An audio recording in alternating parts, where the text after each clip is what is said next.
Dear students and all my dear viewers, actually today's class is the continuation of the voice change. In the previous class, we have studied about the voice change of assertive sentence, and particularly in this video, I am going to describe you how to change active voice and passive voice of interrogative sentence and imperative sentence.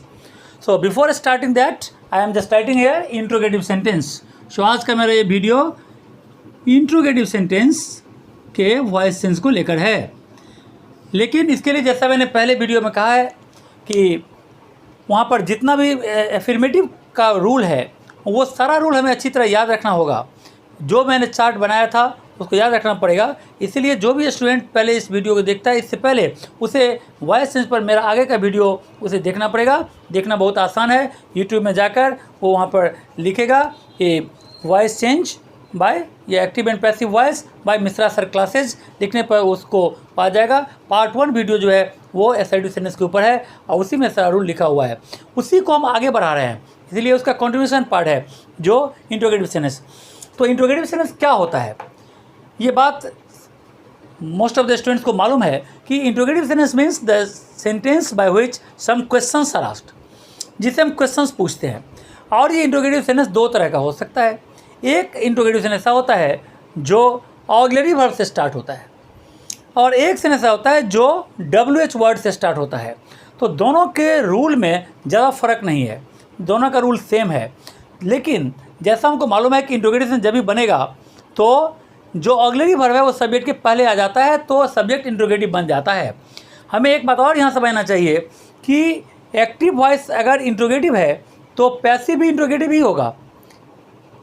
Interrogative sentence interrogative ही रहेगा, उसको किसी और में change नहीं किया जाता है active से पैसिव आने के लिए, क्योंकि एक्टिव और पैसिव में मीनिंग का फ़र्क नहीं होता है।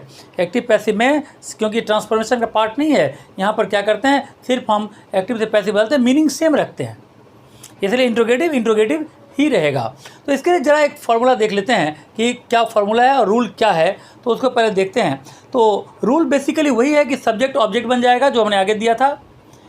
ऑक्सिलरी वर्ब का यूज होता था पहले, तो अब पहले ऑक्सिलरी वर्ब पहले आ जाएगा, फिर सब्जेक्ट ऑब्जेक्ट बनेगा, ऑब्जेक्ट सब्जेक्ट बनेगा, फिर उसके बाद प्रिंसिपल वर्ब आएगा, फिर बाय आएगा, और फिर जो हमारा सब्जेक्ट है वो ऑब्जेक्ट बनकर जाएगा।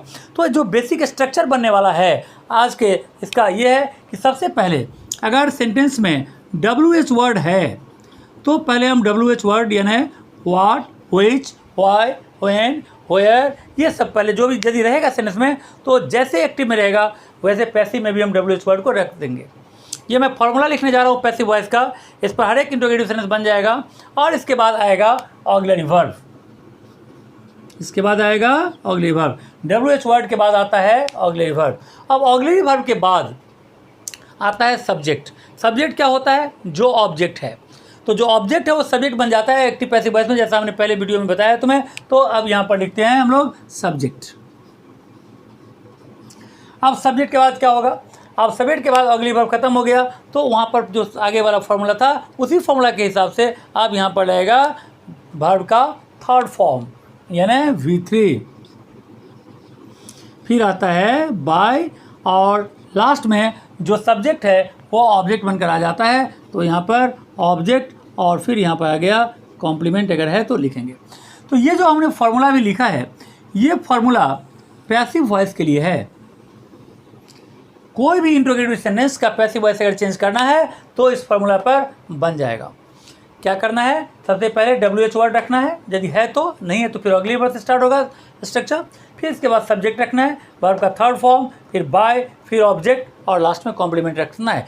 मैं यहाँ पर कुछ एग्जांपल्स के थ्रू इसको समझा रहा हूँ, जैसे फार्मूला को याद रखना है और एग्जाम्पल देखना है। पहला एग्जाम्पल है कि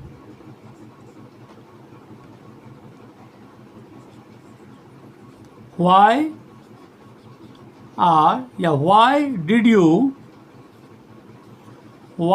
you call me, question mark है, इसको हम पैसिव वॉइस में चेंज करेंगे। तो मैंने पहले कहा है कि सबसे पहले अगर WH वर्ड है तो उसको पहले रख देंगे पैसिव वॉइस में। इसका पैसिव वॉइस कितना आसानी से सॉल्व हो जाएगा, अगर कोई आदमी इस ट्रिक को लर्न करता है तो उसे पैसिव वॉइस से रिलेटेड सारा प्रॉब्लम्स दूर हो जाएगा। सबसे पहले हमको WH वर्ड, फॉर्मूला से चलता है सब कुछ ग्रामर, तो सबसे पहले हमने यहाँ पर रख दिया Y.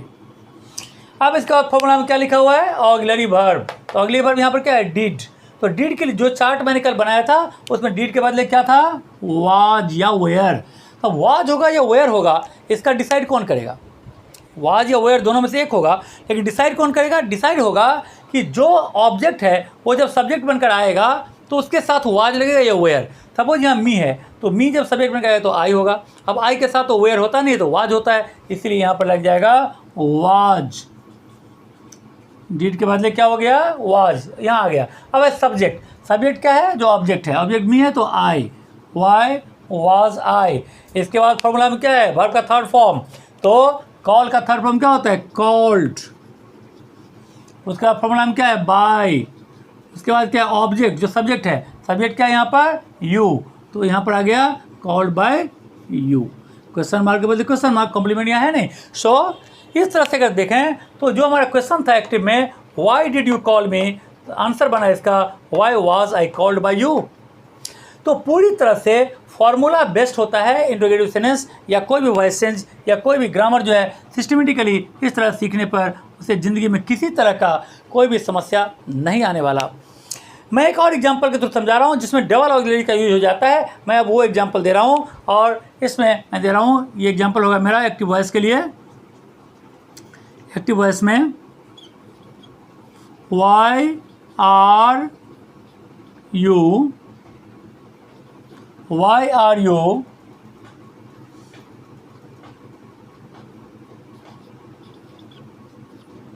beating my brother? Why are you beating my brother? ये क्वेश्चन है, we have to change this sentence into passive voice. So हम लोग फार्मूला को फॉलो करना है हमको, और फार्मूला हमारा क्या कहता है, सबसे पहले WH वर्ड, तो वाई, वाई हमने लिख दिया। अब इसके बाद है ऑक्सिलरी वर्ब। तो ऑक्सिलरी वर्ब यहाँ पर क्या है, यहाँ आर है, तो आर रहने पर क्या होता है, आर में EJMR के साथ बीइंग ऐड होता है, जो हमने चार्ट में कल लिख दिया था। तो EJMR के साथ बीइंग ऐड होगा, तो अब यहाँ पर ईज होगा या एम होगा या आर होगा, ये कौन डिसाइड करेगा। तो मैंने पहले भी कहा है, इसको कौन डिसाइड करता है, जो ऑब्जेक्ट है, ये जब सब्जेक्ट बनकर आता है उसके साथ EJMR में से कौन सा चूज होगा। तो माई ब्रदर है तो माई ब्रदर के साथ एक ब्रदर है, ईज लगेगा, सो वाई ईज। अब यहाँ पर माई ब्रदर आ गया, लेकिन चूंकि EJMR के साथ तो बीइंग लगता है, तो ईज MR प्लस बीइंग मतलब डबल ऑक्सिलरी है। तो डबल ऑक्सिलरी का रूल क्या है, एक सब्जेक्ट के आगे लग जाता है, एक सब्जेक्ट के बाद। तो ईज जैसे सब्जेक्ट के आगे लग गया, और यहाँ पर अब बीइंग जो है वो यहाँ पर बाद में लगेगा। So why is my brother being. अब यहाँ पर यहाँ तक आ गया। अब इसके बाद वर्ब का थर्ड फॉर्म, वर्ब का थर्ड फॉर्म है बीट का बीटेन, फिर आता है बाय, और फिर लास्ट में आ जाता है जो हमारा ऑब्जेक्ट है, जो सब्जेक्ट है, यहाँ पर सब्जेक्ट क्या है, you, question mark. So why is my brother being beaten by you. तो इस तरह से अगर फॉर्मूला पर जाएंगे तो बहुत आसानी से हम इसे चेंज कर सकते हैं। इसके बाद मैं एक और एग्जाम्पल के थ्रू समझाता हूँ यहाँ पर, और यहाँ एग्जाम्पल है यहाँ पर कि एक्टिव वॉइस के लिए, who had discovered America. This is a question, who had discovered America. Now we have to change it into passive voice. So how will I change it into passive? सबसे पहले यहाँ पर क्या करना है, यदि हु आता है तो हु वाले सेंटेंस को बाय हुम में चेंज कर देना है, हु वाले सेंटेंस को बाय हुम में चेंज कर देना है। इसके बाद आएगा ऑक्सिलरी वर्ब। अब ऑक्सिलरी वर्ब क्या है, यहाँ पर हैड, हैड का होता है हैड बीन, तो हैड आगे, फिर बीन सब्जेक्ट के बाद, तो बाय हुम हैड, फिर अमेरिका, और जो बीन यहाँ छूटा हुआ था आ गया been, been discovered.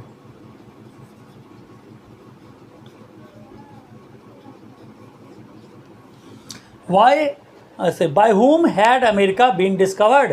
Who had America का, हु हैड डिस्कवर्ड अमेरिका का पैसिव क्या बना, bye whom had America been discovered. तो इस तरह से इस रूल को फॉलो करके हम लोग बहुत आसानी से सेंटेंस को सॉल्व कर सकते हैं। तो इस तरह से इंट्रोगेटिव सेंटेंस में तो मुझे तो लगता है कि इंट्रोगेटिव सेंटेंस के बारे में हम लोग चलो एक और एग्जांपल यहाँ पर लिखते हैं और देखते हैं कि किस तरह से हम इसको चेंज करते हैं। एग्जांपल है एक्टिव वॉइस के लिए। एक्टिव वॉइस में एग्जांपल है यहाँ पर, हैव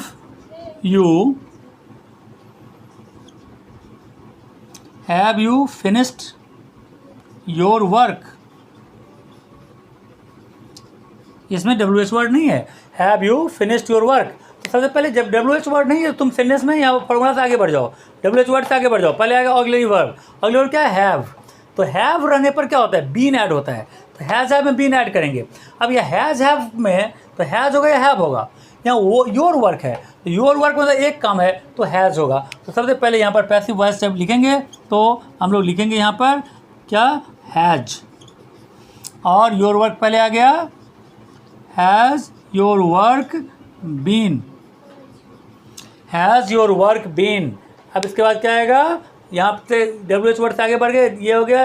अब वर्ब का third form finished, has your work been finished. फिर आता है बाय और लास्ट में सब्जेक्ट यू, तो आ गया यू और क्वेश्चन मार्क आ गया। So have you finished your work का पैसिव वॉइस क्या हो गया, has your work been finished by you. तो इस तरह से हमें देखना है कि हर तरह का एग्जांपल्स मैंने यहाँ समझाया। एक जो हु वाला रहेगा तो बाय हु में चेंज करने का, अगर मान लेते हैं अगली वर्ब नहीं है इस तरह से चेंज करने का, जहाँ डबल अगली होता है वो इस तरह का चेंज करने का, बिना WH वाला ये तो हर चारों टाइप का एग्जाम्पल्स मैंने समझा दिया है। और ये चारों टाइप का ही क्वेश्चन यहाँ पर पूछा जा सकता है, यही पॉसिबल है। तो इसको मुझे लगता है कि पूरी तरह से हम लोगों ने इसको कंप्लीट कर लिया है। तो हम लोग यहाँ पर इससे आगे बढ़ेंगे और आगे बढ़कर हम लोग देखेंगे कि इम्परेटिव सेंटेंस का रूल क्या है और इम्परेटिव सेंटेंस में हम लोग किस तरह से उसको आगे करते हैं। इम्परेटिव सेंटेंस में सबसे पहले मैं यहाँ पर लिख देता हूँ इम्परेटिव सेंटेंस, और क्या मतलब होता है इम्परेटिव सेंटेंस का। इम्परेटिव सेंटेंस का मतलब क्या होता है, the sentence which deals with order, pray, request, suggest, advice, ये कहलाता है इम्परेटिव सेंटेंस। तो ऐसे सेंटेंस को हम लोग किस तरह से पैसिव वॉइस में चेंज करेंगे, इसके लिए एक बेहद ईजी फार्मूला मैं दे रहा हूँ, और उस फार्मूला को अगर तुम यूज़ कर लेते हो तो तुम्हारा इम्परेटिव सेंटेंस का भी प्रॉब्लम सदा सदा के लिए दूर हो जाएगा। और मेरा फार्मूला बहुत ही सिंपल है, let plus subject plus be plus V3। एकदम आसान फार्मूला है और कोई व्यक्ति इस फार्मूला को लर्न करके आराम से इम्परेटिव सेंटेंस को पैसिव वॉइस में चेंज कर सकता है। तो ये फार्मूला है, कितना आसान छोटा सा formula, let plus subject plus be plus V3। Just I am giving some examples, I am trying to solve that example by means of this formula. So come to the point, here it is, I am giving the example. Example number 1, पहला है मेरा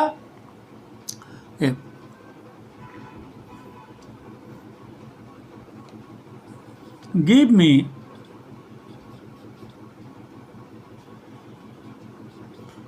your hand, give me your hand। तो इसको अगर change करें, या तुम अपना हाथ बढ़ाओ, तुम अपना हाथ मुझे दो, सपोर्ट मुझे दो, तो इसको अगर चेंज करें पैसिव में तो सबसे पहले यहाँ पर हम लेट लगा देते हैं, फिर उसके बाद आता है सब्जेक्ट, सब्जेक्ट क्या है यहाँ पर, योर हैंड, तो लेट योर हैंड।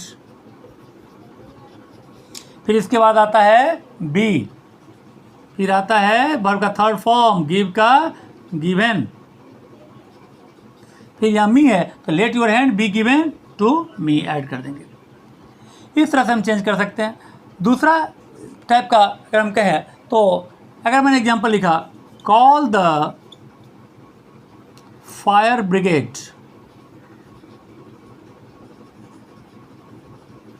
इसको अगर पैसिव में चेंज करेंगे तो क्या होगा, फार्मूला में अगर जाते हैं तो फार्मूला कहता है यहाँ पर सबसे पहले हमको लेट डालना है, मैं लेट डाल दिया। इसके बाद यहाँ पर लेट के बाद हमको क्या डालना है, सब्जेक्ट, सब्जेक्ट क्या है यहाँ पर, the fire brigade, so let the fire brigade. फिर फॉर्मूला में क्या है, बी, कितना आसानी से हो जा रहा है, वर्ब का थर्ड फॉर्म, कॉल का called, full stop. So call the fire brigade means let the fire brigade be called. इस तरह से हम लोग पैसिव वॉइस में चेंज कर सकते हैं। शुड से भी होता है, तो अगर कोई आदमी फायर ब्रिगेड शुड भी कॉल लिखता है तो वो सेंटेंस भी सही होगा, बट ये फार्मूला करने से ज़्यादा बेटर है और ये ज़्यादा अच्छा भी है। मैं एक और एग्जांपल दे रहा हूँ यहाँ पर एक्टिव वॉइस के लिए।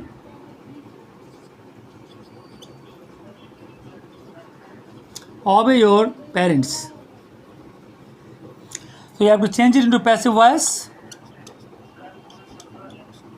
First of all, formula is let your parents.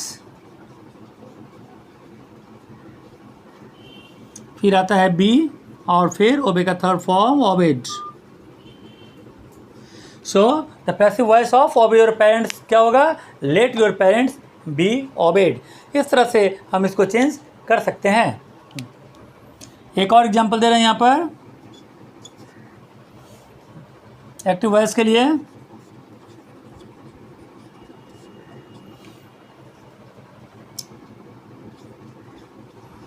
Close the window क्या होगा? सबसे पहले यहाँ पर पैसिव वॉइस में आने के लिए एकदम फॉर्मूला बेस्ट है। सबसे पहले हम लोग क्या लिखेंगे? लेट, फिर द विंडो, फिर फॉर्मूला में क्या है? बी, और फिर आएगा वर्ब का थर्ड फॉर्म क्लोज्ड। तो इस तरह से close the window means let the window be closed. तो इस तरह से हम लोग यहाँ पर यानी एक्टिव से पैसिव जो इम्पेरेटिव सेंटेंस का होता है उसको हमने देखा। अगर ये सेंटेंस अगर निगेटिव में जाता है तो क्या होगा? Don't deceive. अगर यहाँ पर एक और एग्जांपल हम देते हैं एक्टिव के लिए, डोंट इंसल्ट द पुअर। इसका अगर पैसिव में चेंज करेंगे तो क्या होगा? सबसे पहले लेट तो डालना ही है। एक तरह से बना सकते हैं कि the poor should not be insulted. Active से पैसिव में जाने का दो तरीका यहाँ पर, the poor should not be insulted से भी बना सकते हैं। तो यानी इसको ऐसे बनाएं, the poor should not be insulted. या कोई आदमी इसका दूसरा तरीका से बनाता है तो लेट लगा के बना सकता है, इसको कोई दिक्कत नहीं है। Let the poor be not insulted. इस तरह से बनाया जा सकता है। सो इसको निगेटिव सेंटेंस के लिए दोनों तरीका है। तो बेसिकली हमने देखा कि all types of imperative sentence can be changed into passive voice on the basis of this formula let plus subject plus be plus be3।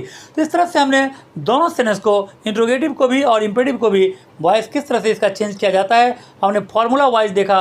तो अगर कोई व्यक्ति हमारा आगे वाला वीडियो देखकर इस फार्मूला को लर्न करता है दोनों को, तो पूरी तरह से उसे इसका कॉन्सेप्ट क्लियर हो गया होगा, ऐसा मुझे लगता है। और वो लाइफ में कभी भी वॉइस से रिलेटेड कोई क्वेश्चन उसको नहीं आएगा।